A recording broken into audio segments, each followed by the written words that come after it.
Selamat malam, jumpa lagi di Astro Wicara, khusus untuk edisi wawancara selama work from home, stay at home, karena pandemi COVID. Hari ini saya bersama dengan Dr. Puji Irawati. Saat ini Dr. Puji bekerja di Narit, Thailand. Dulu S1 dan S2-nya, S3-nya juga di ITB, Astronomi ITB. Dimulai dari S1 tahun 2001, berlanjut sampai selesai S3 dan langsung bekerja di Narit. Mungkin pertanyaan pertama nih, pertanyaan paling klasik sebenarnya. Kenapa sih tertarik di astronomi dan kemudian juga kenapa sih tertariknya untuk melanjutkan bekerja di astronomi? Karena biasanya kan ada yang dari astronomi memilih untuk di bidang lain, kerjanya di bidang lain. Tapi kenapa masih tetap di astronomi? Oke, aku coba jawab ya. Kenapa tertarik di astronomi itu berawal dari SMP, waktu belajar sistem tata surya dan langsung cinta pada pandangan pertama. Habis itu langsung pokoknya kuliah harus di astronomi. Dan ternyata setelah lihat-lihat, cari-cari, astronomi cuma ada di ITB. Jadi waduh, oke nih, berarti memang mesti harus ke sana. Dan setelah suka duka kuliah, waktu selesai S3 itu untung dan kebetulan di Narit, di Thailand, ada pembukaan lowongan postdoc. Dan ya udah ngelamar aja ke sana karena waktu itu di ITB belum ada lowongan pembukaan dosen. Tadinya sih pengennya jadi dosen. Tapi karena kebetulan ada lowongan yang udah dibuka nih, ya udah ngelamar ke sana aja dulu dan ternyata diterima. Dan sampai sekarang masih di Chiang Mai, di Thailand. Wah, menarik banget. Kalau di Thailand itu ngapain aja? Maksudnya kerjaannya apakah mengerjakan data atau pengamatan atau dua-duanya? Dua-duanya. Jadi pengamatan, sebagian besar kerjaanku sekarang tuh pengamatan dan mengolah data, ditambah juga membimbing mahasiswa dan mengerjakan laporan dan segala macam. Dan kerjaanku yang sekarang ini beda banget loh sama kerjaanku waktu S3. Waktu S3 tuh aku full pemodelan, nggak ada ngamat sama sekali. Jadi begitu pindah di Thailand, harus pakai teleskop. Ya udah, mesti ngingat-ingat lagi nih waktu zaman S1, zaman S2, kuliah astronomi pengamatan tuh kayak apa. Dan ternyata emang kepake banget. Lebih asik mana? Mengerjakan data, pemodelan, atau ngamat? Kalau nanya sekarang sih, aku jawabnya lebih menarik ngamat. Karena nggak bosen. Tiap kali ngamat, dapat hasil yang berbeda. Yang objek yang diamatin juga berbeda. Tapi kalau nanya aku pas kuliah, mungkin jawabnya lebih enak pemodelan gitu, karena nggak usah capek-capek begadang semalaman, dingin lagi. Kayaknya bagian itu semuanya sama deh. Tapi kalau dulu di kuliah kan fisika bintang ya? Iya. Kalau sekarang bidang keahlian yang diambil apa nih untuk pekerjaan? Masih meneruskan kerjaan topik di bidang bintang katai putih. Jadi waktu kuliah S3 dulu materinya pemodelan bintang katai putih, sekarang observasi bintang katai putih. Jadi untungnya masih mirip-mirip lah topiknya. Berarti Walaupun nggak pindah-pindah banget, nggak pindah gitu ya? Kan ada beberapa yang beda-beda gitu kan kerjaan dengan apa yang waktu kuliah dulu. Iya, benar-benar. Jadi itu aku anggapnya sih beruntung banget di Narit. Aku masih bisa nerusin topik semasa S3, tapi ternyata perlu juga pengembangan topik atau belajar terus topik-topik yang lain gitu. Karena di astronomi itu topiknya terus berkembang, terus berganti. Kalau ingin tetap eksis di astronomi, ya si astronomnya harus tetap berusaha up to date lah. Jadi sekarang aku juga mulai merambah nggak cuma di bidang katai putih, tapi juga bintang ganda lain yang salah satu komponennya itu bintang kompak seperti neutron star atau black hole, juga fotometri kecepatan tinggi. Jadi fotometri yang mengambil frame sekian ratus frame tiap detik. Jadi untuk keperluan okultasi itu juga masuk di bidang yang kutekuni sekarang. Nah, kalau katai putih itu apa sih menariknya? Menariknya dalam arti gini, kenapa memilih untuk pengamatan katai putih. Apa sih yang menarik dari katai putih itu? Dan kemudian apa pentingnya kita belajar katai putih untuk astronomi? Karena tema katai putih itu cocok banget dengan instrumentasi yang ada di Thailand. Teleskop yang di Thailand itu sangat cocok untuk objek-objek yang seperti ini. Objek-objek yang bukan kecil ya, tapi periode orbitnya cepat sekali dan redup. Itu salah satu instrumen yang ada di teleskop di Thailand itu sangat cocok untuk pengamatan. Kalau dari segi yang lebih sainsnya, si katai putih ini kalau nanya aku pasti subjektif ya. Gak apa-apa dong. Setiap peneliti pasti subjektif dengan kenapa dia memilih bidangnya. Gimana tuh jawabannya? Ada beberapa, selama aku menekuni astronomi dari zaman dulu sampai sekarang, itu ada beberapa yang bilang, oh fisika bintang itu udah kuno lah, nggak usah dipelajari lagi sekarang, materinya, ilmunya nggak banyak bertambah, gitu-gitu aja. Tapi ternyata tuh nggak benar loh. Selama aku kerja, ngamat bintang katai putih itu tiap kali masih aja ada penemuan yang baru. Dan selama 12 tahun menekuni ini, aku ya masih terheran-heran sendiri loh. Ternyata masih ada aja hal yang menarik, hal yang baru, hal yang bisa ditemukan, dan tiap kali ternyata masih sangat menarik, dan termasuk juga si katai putih ini gitu. Jadi aku nggak akan bosan kayaknya. Satu pertanyaan nih, katai putih itu sendiri bukannya bagian menjadi nasib dari matahari kelak ya? Iya. Nah, ini ada pertanyaan iseng. Kalau misalnya matahari udah jadi katai putih nih, gimana nasib planet-planet yang ada di tata surya kita? Wah, kayaknya si planet-planetnya bakalan sudah entah kemana, nggak akan bisa berada di sekitar bintang yang sudah menjadi katai putih. Karena evolusi bintang dari matahari sampai ke katai putih itu memerlukan proses yang sangat, bahasa Indonesianya apa ya? Destructive, violent. Ya, tapi kalau di bahasa Indonesia sangat ini banget ya, kehancuran. Kok kayaknya parah banget gitu. Ya, emang. Ya, agak kebayang sih. Kayaknya lebih karena ketika dia udah jadi katai putih, dia membuat lingkungan sekelilingnya jadi hancur sih. Balik lagi, tadi kan diceritain juga soal katai putih itu sendiri masih perkembangan fisika bintang itu masih terus terjadi sih tepatnya ya. Iya. Nah, salah satu tentang katai putih yang saya baca kalau nggak salah beberapa minggu lalu atau sebulan lalu ya, ada berita tentang tabrakan katai putih, dan itu diharapkan suatu hari nanti bisa dideteksi lewat gelombang gravitasi. Mungkin nggak itu? Oh ya, sangat mungkin, dan itu juga termasuk salah satu topik yang lagi aku kerjakan sekarang. Wah, menarik. Jadi kejar-kejaran untuk mencari sistem bintang katai putih ganda yang di kemudian hari akan tabrakan dan menjadi sumber gelombang gravitasi.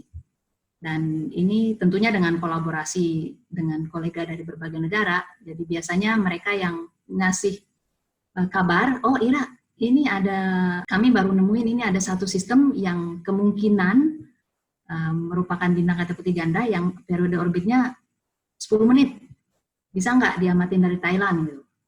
Dan aku cek dulu jadwal ngamatku kayak apa. Oh ternyata 2 hari ke depan bisa nih, oke nggak?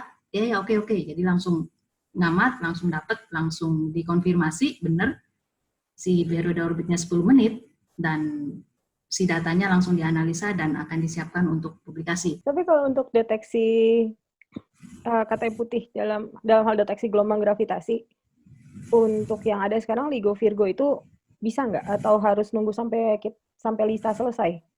Harus menunggu sampai ELISA. Karena LIGO Virgo itu kurang sensitif. Belum cukup sensitif untuk mendeteksi tabrakan katai putih. Yang energinya jauh lebih kecil daripada energi dari bintang neutron atau black hole. Berarti kalau misalnya kita sampai bisa mendeteksi gelombang gravitasi dari tabrakan katai putih, maka kita punya sumber lain untuk bisa dapetin gelombang gravitasi sekaligus juga pengamatan pada panjang gelombang elektromagnetik ya, selain bintang neutron. Iya. Menarik sekali ya. Iya, dan sekarang ini dalam beberapa tahun terakhir ini juga memang para astronom itu kan berlomba-lomba mengamati hasil dari tabrakan bintang neutron misalnya. Jadi si optical counterpart, jadi bagian optikalnya itu bisa diamati atau enggak, dan ternyata memang bisa diamati. Dan kalau yang katai putih ini, itu karena kita pasti bisa tahu si sistem mana yang akan tabrakan, jadi kita bisa punya cerita yang utuh nih, sebelum, saat terjadinya, dan sesudahnya. Dan itu benar-benar hasil yang wah banget lah di astronomi, udah Wah, itu tidak menarik bisa banget itu. diragukan dengan data-data. Menarik sekali itu kalau kita bisa punya semua data itu nanti kelak. Semoga Iya.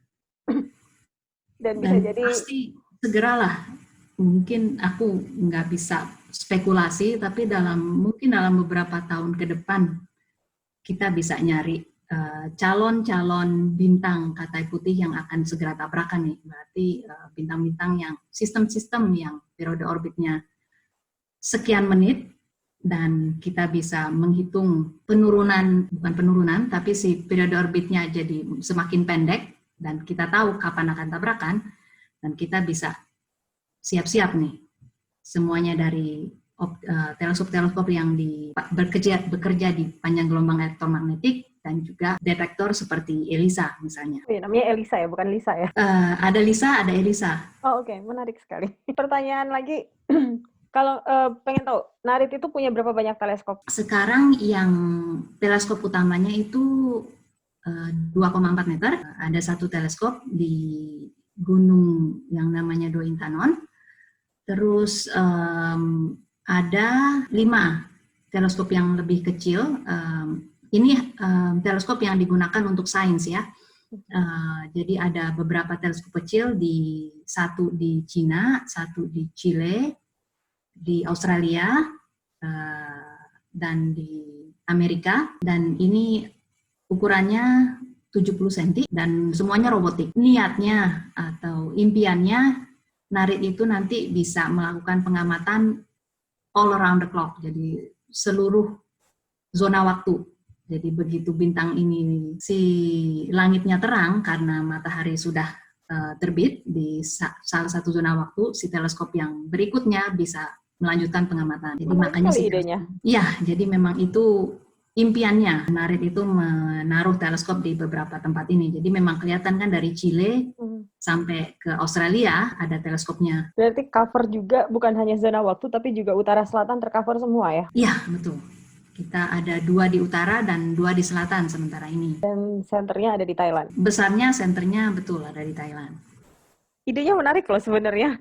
Harusnya mungkin Indonesia juga bisa bikin. Mungkin nggak itu, Ra? NARIT kalau dari pandanganku pribadi ya sangat ambisius, dan untungnya si ambisi ini didukung oleh dana yang mencukupi dan pemerintah yang juga support. Kalau di Indonesia mungkin bisa juga, pastinya bisa. Kalau ada niat, ada usaha, pasti bisa terjadi. Tapi ya memang perlu usaha yang sangat besar sekali ya kalau untuk di Indonesia kali ya. Untuk meyakinkan pemerintah, dan terutama untuk nantinya perawatannya itu yang sangat-sangat memakan waktu, biaya, dan tenaga. Bukan cuma beli dan dipasang dan udah jadi gitu kan, tapi setelah pemakaian bertahun-tahun, perawatan bertahun-tahun, si teleskopnya harus tetap bisa dipakai. Betul juga sih sebenarnya. Dan kuncinya selalu dukungan pemerintah. Iya. Tanpa itu susah sih sebenarnya. Kalau di Indonesia ya, kecuali ada orang yang super kaya yang mau ngasih duit untuk bikin teleskop sama perawatan, terutama biaya perawatan, karena kan pasti bertahun-tahun tuh, nggak mungkin cuma sehari doang. Iya. Nah, sekarang mungkin yang ingin ditanyakan sebenarnya nih, kan tadi NARIT punya beberapa teleskop 4 teleskop di 4 negara yang berbeda. Ira udah pernah ngamat di mana aja nih? Gimana rasanya ngamat di teleskop di negara-negara yang berbeda-beda? Karena robotik, jadi pengamatannya itu sangat nyaman sekali. Oke. Tinggal masukin data-datanya aja dan teleskopnya bisa dieksekusi. Kalau memang harus pengamatan kesana kesini, Hani mungkin yang lebih sering ngerasain ya. Aku cuma pernah sekali ke Chile dan ya ampun, enggak lagi deh. Enggak. Gimana tuh rasanya? Butuh penyesuaian apa aja? Karena Hanin kalau nggak salah, Hanin menjawab bahwa Universitas Tokyo punya teleskop di Hawaii itu yang paling tinggi ketinggiannya, bahkan di atas ALMA. Jadi itu susah tuh yang namanya oksigen. Nah, Oh iya, iya. kalau yang Uh, punya Narit gimana nih? Aku sendiri belum pernah ke tempat, ke lokasinya langsung, misalnya ke salah satu tempatnya, negaranya, Chile-nya pernah, tapi nggak ke lokasi si teleskopnya itu. Jadi kalau si teleskopnya Narit nih, ditaruh di lokasi yang sudah lumayan tertata dengan baik. Jadi sudah ada teleskop-teleskop yang ada sebelumnya. Jadi Naritnya menyewa tempat, teleskopnya ditaruh di situ. Ada beberapa yang kerjasama modelnya, jadi si Narit beli teleskopnya, si observatorium yang ada di sana membangun domnya. Jadi jatah pengamatannya separuh-separuh misalnya seperti itu. Asik juga itu. Ngirit Kerjasama, jadi maksudnya. ya dananya nggak terlalu besar gitu. Jadi dari Narit modalnya modal teleskop lah. Ya jadi lumayan nggak ngamat dengan robotik teleskopnya Narit itu nggak terlalu susah, tapi tentunya yang bikin puyeng itu kadang-kadang waktunya, mesti menyesuaikan waktu yang dari Chile mesti ngamatnya jam berapa, yang di Australia ngamatnya jam berapa. Oh, iya. Jadi memang waktunya harus disesuaikan dengan baik lah. Tapi itu normal banget untuk astronom, karena sekarang ini astronom tuh ngamatnya di mana-mana. Jadi emang kadang kita perlu minta ke salah satu kolega, oh bisa nggak ngamatin ini cuma 1 jam aja, dan itu mesti ngitung dulu, ini bisa diamatinya jam berapa, bisa diamatin atau enggak, perlu detail pengamatannya seperti apa, dan memang itu sehari-hari lah untuk astronom yang berbasis pengamatan ya. Menarik banget kerjaannya ya. Ingin ditanyakan lagi tuh ya, tantangan bekerja di astronomi apa aja nih? Apakah karena di Narit di negara yang berbeda, itu ada mungkin perbedaan ritme kerja atau gimana? Mungkin bisa diceritain? Tantangan kerja di Narit di Thailand ya memang pastinya ada.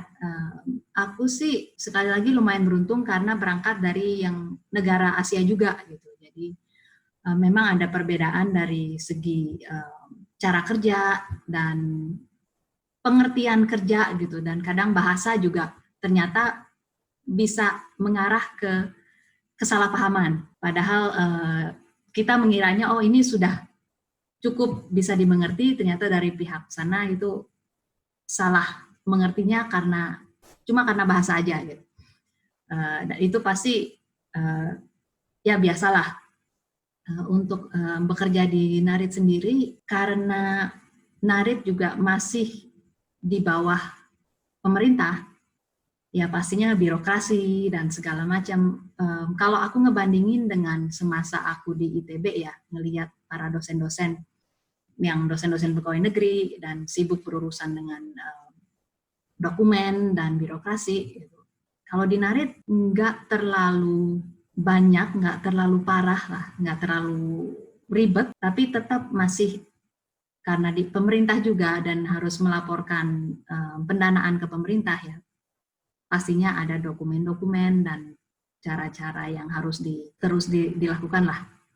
Nah, kalau di bidang astronomi sendiri, selama menekuni astronomi, mikirnya tantangan paling besar itu untuk selalu tetap up to date, selalu tetap berada mendapat informasi terbaru. Karena astronomi itu aku ngerasainnya cepet banget berubahnya. Semakin lama aku berkutat di astronomi, itu semakin cepat banget perubahannya. Kalau aku ngebayangin zaman kita masih kuliah dulu, itu lagi banget eksoplanet kan? Ya.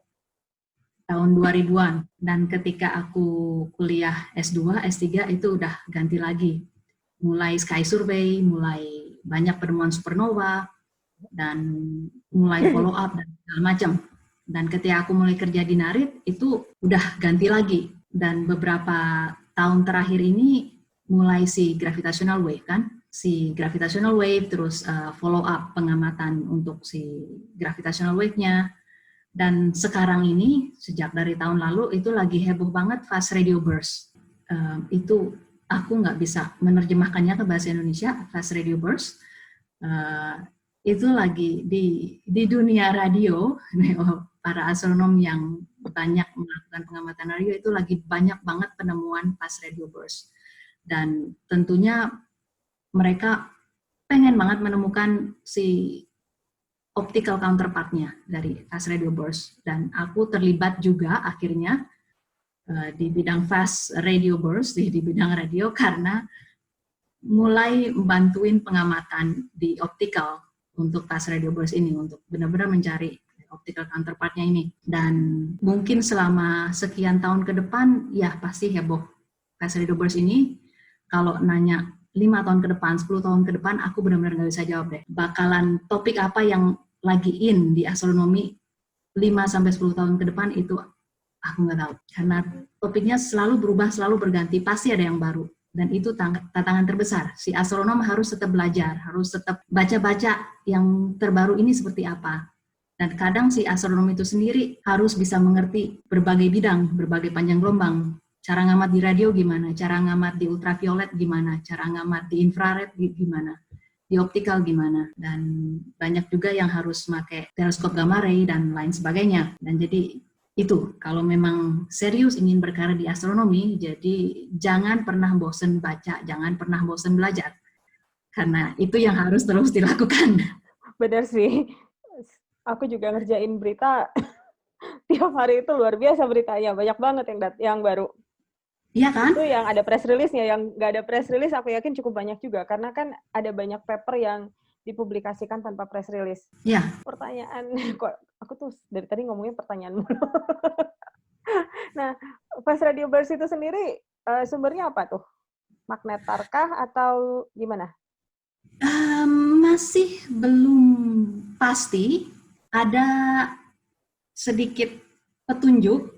Ini untuk yang repeater, untuk Fast Radio Burst yang ternyata berulang lagi dari lokasi yang sama, itu ada beberapa yang sudah ditemukan sekarang, dan sepertinya merujuk ke lokasi sebuah galaksi, mungkin galaksi muda yang masih sangat aktif. Tapi ini belum bisa dikonfirmasi, dan sebenarnya bulan Maret kemarin itu seharusnya ada konferensi besar dari komunitas Fast Radio Burst yang seharusnya dilakukan di Thailand, tapi ternyata dibatalkan karena coronavirus COVID-19. Ya, jadi sebenarnya di situ tuh bakalan ada beberapa, ya sepertinya rilis dan penemuan discovery baru, tapi yang pastinya ditahan-tahan oleh si penemunya sampai dia bisa mempresentasikan di konferensi ini, tapi ternyata dibatalkan. Dan mungkin baru bisa diadakan tahun depan. Dan jadi terakhir itu yang ku dengar memang kemungkinan itu sih ada terkoneksi dengan lokasi galaksi, tapi masih belum pasti. Dan ini hanya untuk yang repeater, untuk yang satu kali Fast Radio Burst event itu masih belum bisa dilokalisasi tempatnya. Karena tadi ngomongin COVID juga, pengaruhnya terasa sekali nggak untuk pekerjaan di astronomi itu sendiri? Aku sih bilangnya enggak ya. Itu segala macam kerjaanku ya masih lancar-lancar aja, kecuali yang benar-benar perlu rapat fisik, harus ketemu, harus ke ruang rapat dan ketemu orang. Cuma bagian itu aja yang benar agak terkendala, tapi itu sebagian kecil lah. Kalau yang lain-lainnya, email, komunikasi dengan kolega, pengolahan data, bahkan pengamatan pun gitu, tidak terlalu terdampak. Tapi ini di Thailand ya. Kalau yang aku dengar dari beberapa kolega lain sih, yang bagian pengamatannya terutama, itu sangat terkendala karena banyak teleskop yang harus tutup, dan jadinya mereka nggak bisa ngamat. Iya, tampaknya itu yang terjadi juga di Chile. Ya. Operatornya bukan libur sih, harus menutup semua teleskop dan dia work from home. Jadi ya memang itu yang paling susah yang untuk sementara ini. Yang di Thailand sih kebetulan nggak perlu ditutup, nggak harus ditutup. Jadi si teleskopnya masih bisa bekerja secara normal, dan karena kami di sini ada stasiun pengamatan di kota, jadi bisa remote teleskop yang ada di Dointanon, tidak berpengaruh apapun, jadi itu sama seperti biasa. Masih bisa dapat data dan masih bisa mengerjakan apa yang harus dikerjakan. Iya, itu sangat beruntung sekali di bagian itu. Jadi aku nggak kebayang kalau pengamatan dari bulan Januari ini, tahun ini terkendala dan nggak bisa dapat data sama sekali. Itu dampaknya bakalan sangat besar karena pengguna teleskop di Thailand cukup banyak juga berasal dari kalangan mahasiswa dan mereka butuh data untuk tugas akhirnya. Kalau di Thailand itu sendiri untuk penggunaan teleskop berarti harus ada proposal atau ada peruntukan, misalnya diprioritaskan untuk peneliti ataukah ada berapa persen untuk mahasiswa atau bahkan amatir, mungkin ada yang iseng? Sebenarnya teleskop di Thailand itu terbuka untuk umum. Jadi siapa saja bisa memasukkan proposal. Harus ada proposal. Tentunya karena teleskopnya punya Thailand, akan diberi sedikit nilai lebih atau perhatian lebih kalau ada kolega Thailand di dalam proposal tersebut. Jadi lebih gampang masuknya kalau ada kerjasama dengan kolega di Thailand, baik di NARIT ataupun di universitas. Dan di NARIT juga mengutamakan mahasiswa. Jadi karena astronomi di Thailand itu masih baru, jadi NARIT inginnya banyak mahasiswa-mahasiswa yang bisa menggunakan teleskop. Jadi ada sebagian waktu yang diperuntukkan untuk mahasiswa. Kalau di Thailand tadi bilangnya ngebimbing ya? Iya. Udah ngebimbing berapa banyak orang nih sekarang? Berapa banyak mahasiswa tepatnya? Baru sedikit ya, baru beberapa tahun lalu 3 mahasiswa S2 dan kebetulan yang 1 orang melanjutkan lagi ke S3 dan ada 1 juga mahasiswa S1 yang sudah lulus sekarang. Jadi totalnya kalau dihitung per jenjang itu 5 orang mahasiswa. Ada kendala nggak dalam hal komunikasi atau semuanya dalam bahasa Inggris? Ya, karena saat ini aku cuma bisa berkomunikasi dalam bahasa Inggris untuk berkomunikasi dengan si mahasiswa dalam bahasa Thailand masih belum mumpuni kemampuanku, jadi dalam bahasa Inggris, dan memang sangat susah awalnya, tapi ternyata karena bekerja dengan mereka selama lebih dari 1 tahun, 2 tahun, sampai 3 tahun malah, dan ternyata kemampuan bahasa Inggris mereka juga membaik. Sekarang udah lumayan bisa campur-campur lah, jadi kalau mereka agak sedikit susah ngomong dalam bahasa Inggrisnya, mereka bisa ngomong dalam bahasa Thailand, dan aku bisa ngerti walaupun aku nggak bisa jawab. Oh, asik juga ya, berarti mendalami bahasa Thailand juga ya untuk bisa berkomunikasi di sana? Ya, aku sih mikirnya cukup penting ya untuk bisa bahasa lokal, nggak cuma di kantor aja, tapi untuk terutama sehari-hari, karena itu yang dengan orang-orang yang sehari-hari itu yang mereka nggak bisa bahasa Inggris sama sekali, dan mau nggak mau kitanya yang harus pakai bahasa Thailand. Ada nggak mahasiswa Indonesia yang dibimbing di Thailand sana? Maksudnya ada yang minta Ira jadi pembimbingnya nggak? Belum ada. Oh, belum ada ya? Kalau kolaborasi kerjasama gitu gimana dengan mahasiswa yang ada di Indonesia? Atau mungkin kalau dengan antara NARIT dengan Indonesia, setauku kan ada beberapa kerjasama tuh. Apakah masih terus berjalan atau bagaimana?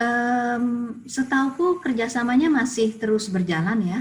Sebelumnya aku ngelihat ada banyak kolega yang bekerja sama untuk pakai teleskop di Thailand juga, dan terakhir belakangan ini karena NARIT menaikkan standar proposalnya, sepertinya baru tahun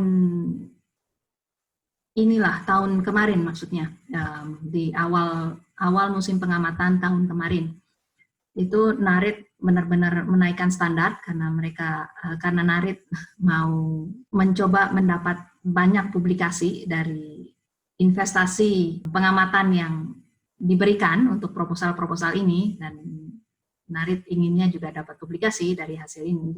Jadi NARIT-nya mencoba untuk benar-benar menyeleksi proposal-proposal yang terbaik. Dari sini sih kelihatan ada beberapa proposal yang memang harus ditolak karena kualitasnya kurang mencukupi dengan standar yang NARIT inginkan. Tapi tentunya hal seperti ini bukan kendala, harusnya tidak menjadi kendala.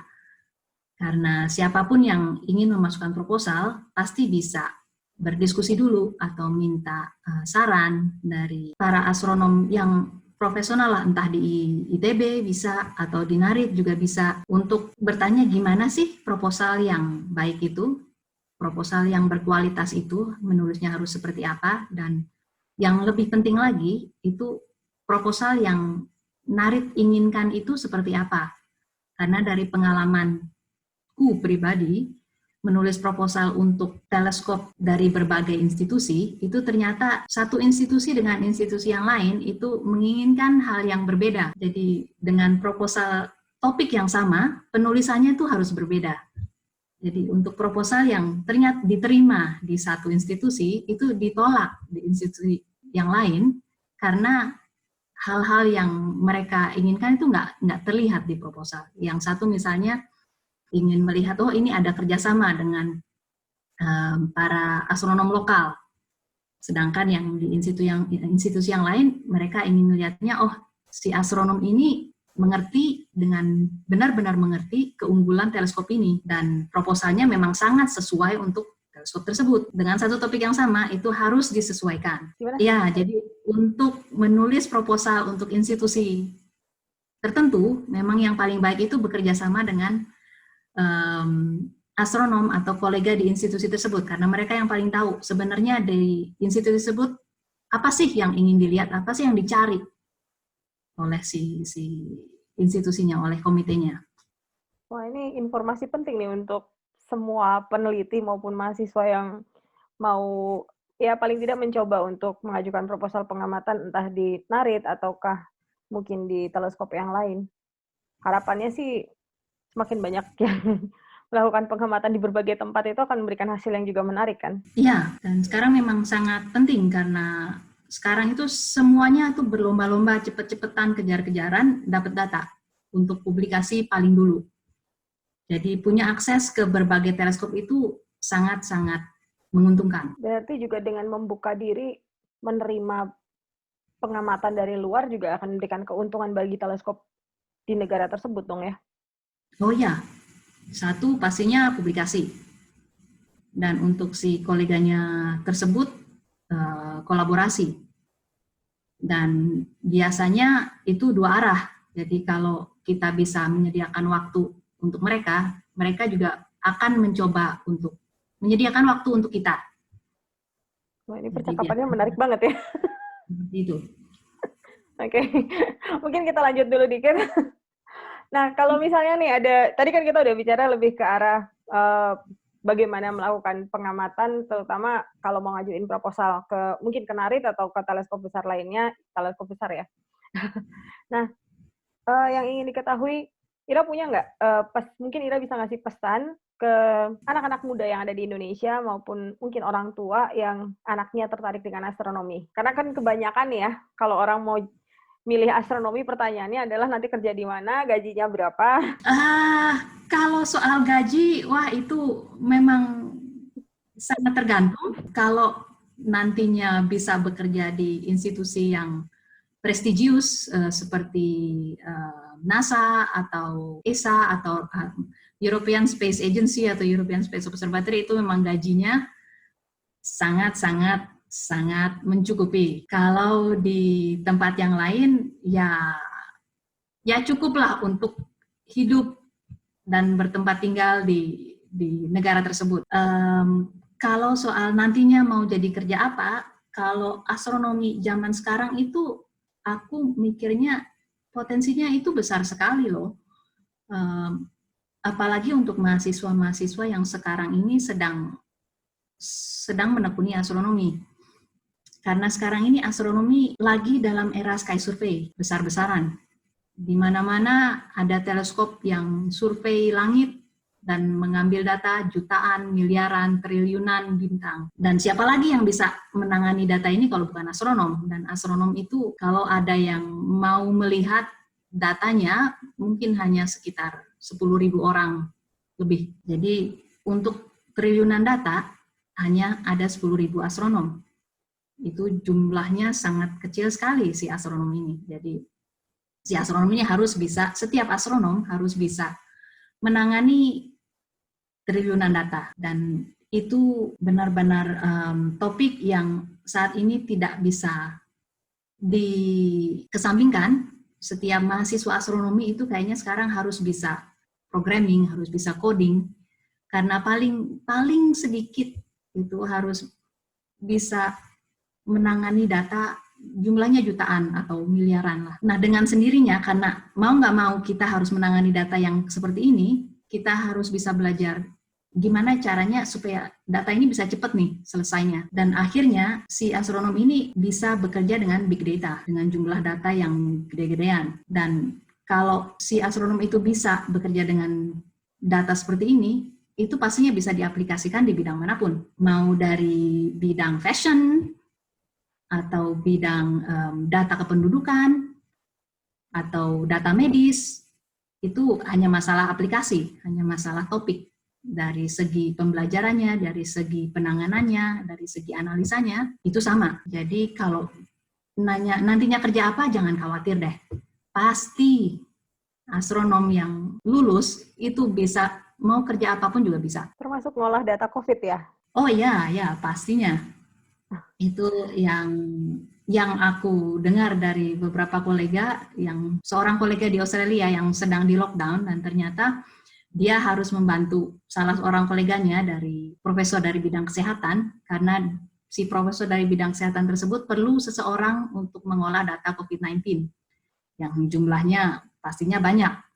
Dan kebetulan si kolega astronomi ini, profesor astronomi di Australia, itu punya akses ke superkomputer dan punya teknik untuk menganalisa data yang sudah siap. Tinggal ganti aja topiknya dari bintang ke COVID-19. Jadi bahkan di tengah pandemi ini pun sebenarnya astronomi itu bisa ikut berkiprah dan membantu pengolahan data ya?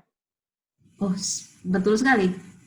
Si astronom ini yang punya background yang banyak, dan si astronom ini harus mempelajari dari fisikanya iya, matematiknya iya, pemrogramannya iya, statistikanya juga iya, ditambah lagi dengan ilmu astronominya. Dan aku kira nggak ada bidang lain yang punya background seperti ini, punya latar belakang seperti ini, hanya astronomi. Menarik banget ini. Menarik banget untuk orang-orang tahu, dan juga melihat bahwa astronomi itu nggak sesempit bayangan yang ada selama ini ya. Karena percakapan yang paling sering saya terima di Langit Selatan ya, kalau kita jadi astronom, kita maunya kita akan kerja apa? Itu masalah banget buat siswa-siswa zaman sekarang kayaknya. Walaupun peminat yang masuk astronomi itu memang sangat tinggi, dan setahu saya ITB lumayan kebanjiran peminat setiap tahunnya. Tapi selalu aja ada pertanyaan yang sama dari tahun ke tahun. Nah, kira-kira dari seluruh pembicaraan ini kan sudah suka dengan astronomi udah lama banget dan sangat menikmati pekerjaan di astronomi. Seandainya nih nggak kerja di astronomi, cita-citanya kerjanya kira-kira apa? Benar-benar impian. Ya nggak apa-apa, impian aja juga nggak apa-apa. Yang benar-benar ingin coba kulakuin sih jadi penari tradisional Jawa. Oh, itu ya, ingin. Keren itu idenya. Menarik banget. Tahu aku di astronomi juga ada ya penari, baik yang senior maupun yang junior kita. Iya, dari waktu aku masih kuliah ya, itu memang ada beberapa yang top banget lah menarinya, tapi memang memilih karir di astronomi misalnya. Ini agak balik lagi nih ke Narit bentar sebelum pertanyaan lainnya. Iya, nggak apa-apa. Public outreach-nya Narit gimana? Dan tingkat ketertarikan masyarakat terkait astronomi di Thailand seperti apa?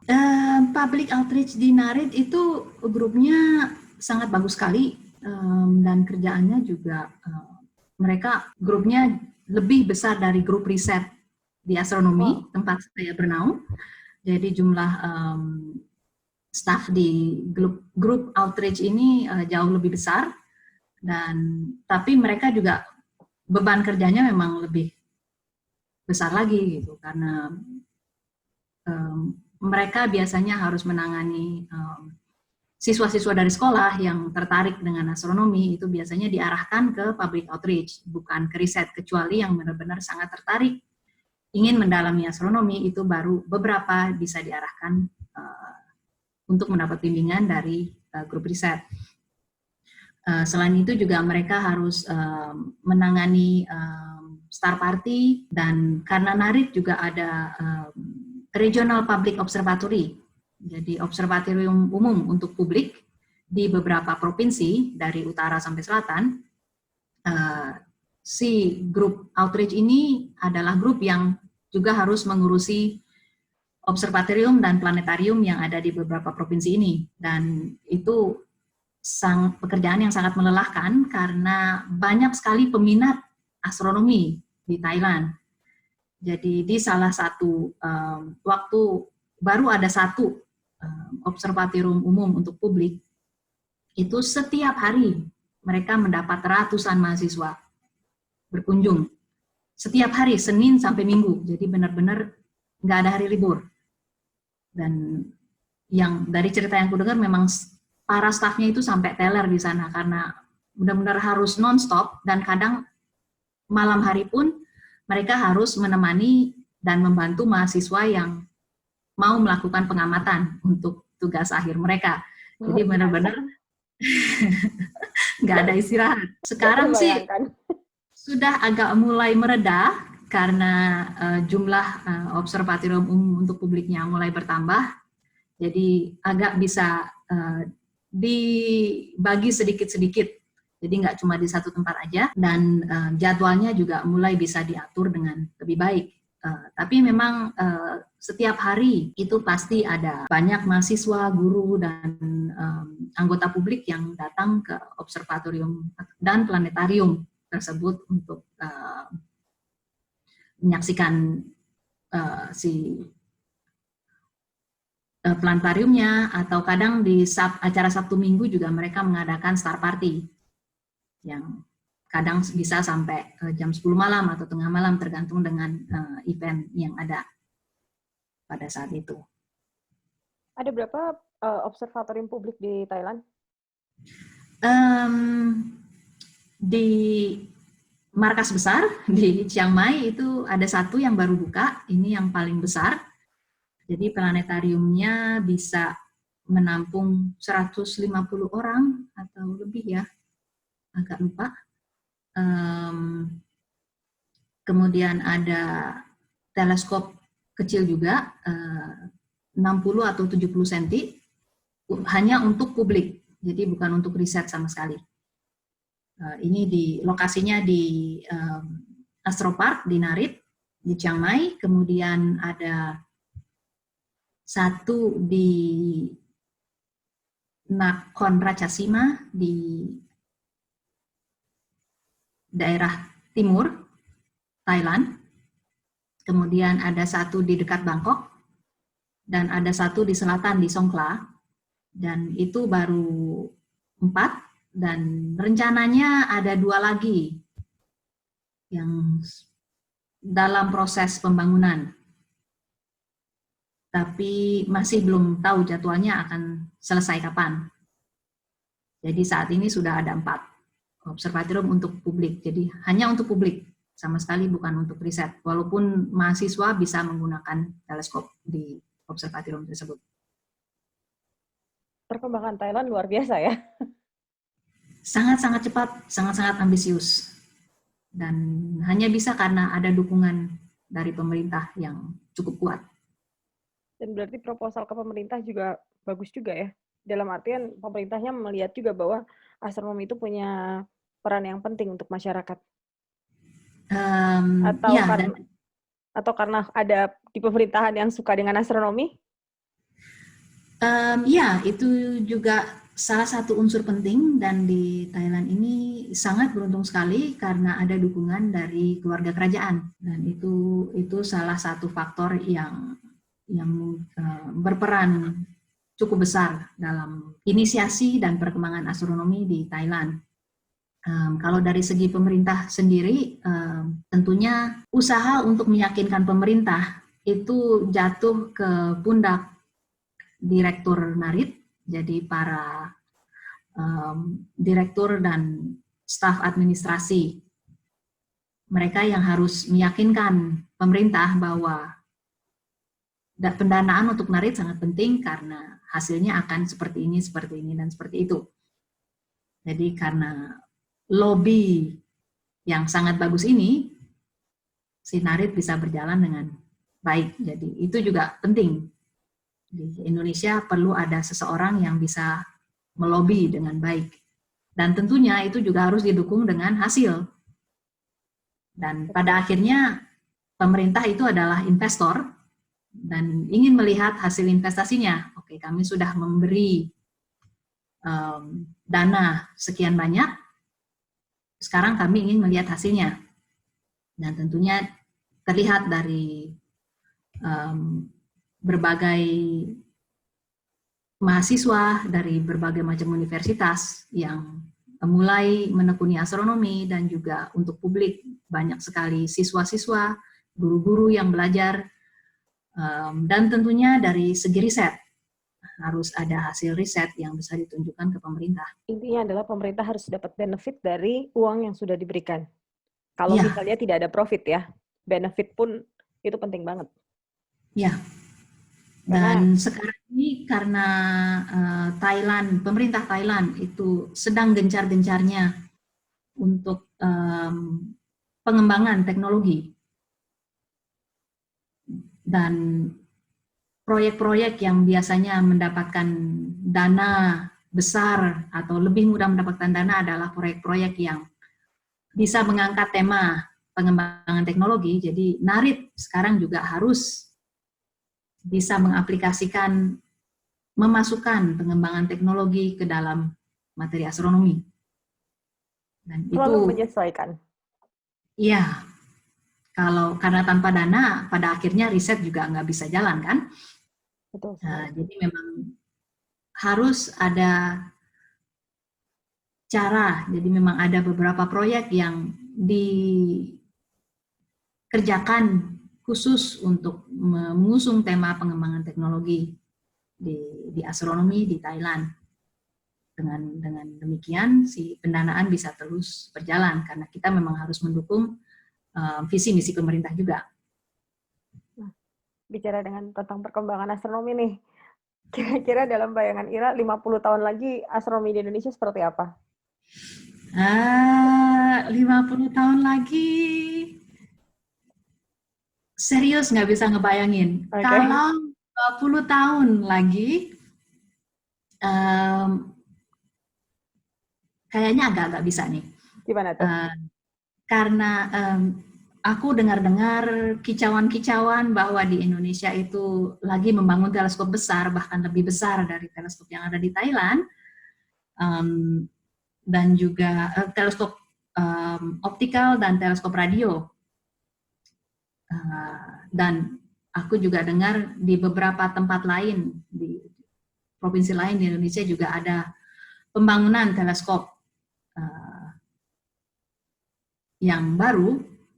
Jadi aku sih mikirnya kalau si fasilitas ini bisa dimanfaatkan dengan sebaik-baiknya, tentunya para pelaku astronominya, staf riset, dosen, mahasiswa, itu juga harus aktif mencari kolaborasi, aktif berkegiatan dengan para astronom lain internasional ya, karena kolaborasi internasional sekarang itu sangat penting. Kalau semua ini bisa berjalan dengan baik, aku sih mikirnya dalam 15-20 tahun ke depan, Indonesia itu bisa jadi hub, bisa jadi pusat astronomi di Asia Tenggara. Tapi ya memang harus proaktif sekali, karena astronomi sekarang itu nggak bisa dikerjain sendiri. Harus ada kolega, harus ada kolaborasi. Astronomi sekarang tuh main keroyokan gitu loh. Ya. Bahkan negara besar pun keroyokan sih.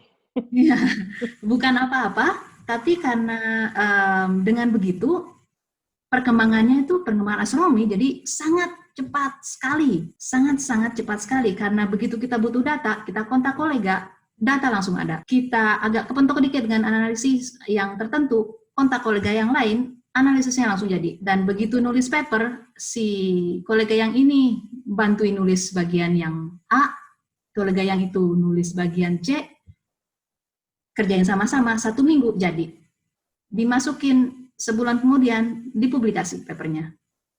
Jadi bukan karena apa-apa, tapi karena ini mempercepat proses dengan banyak kolega, dan dengan begitu juga kita membuka banyak akses ke berbagai teleskop, banyak akses ke berbagai data, dan memang astronomi itu sekarang harus seperti itu yang kulihat ya. Ini pengalamanku pribadi.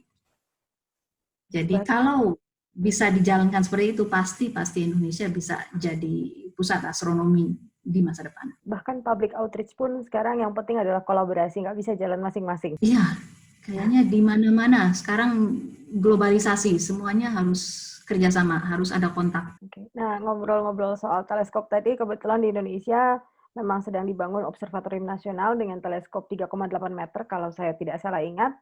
Dan harusnya satu lagi itu akan dibangun di Lampung dengan teleskop sekitar 2 meter ya. Ya, yang OPNAS 3,8 meter, yang ini harusnya 2 meteran.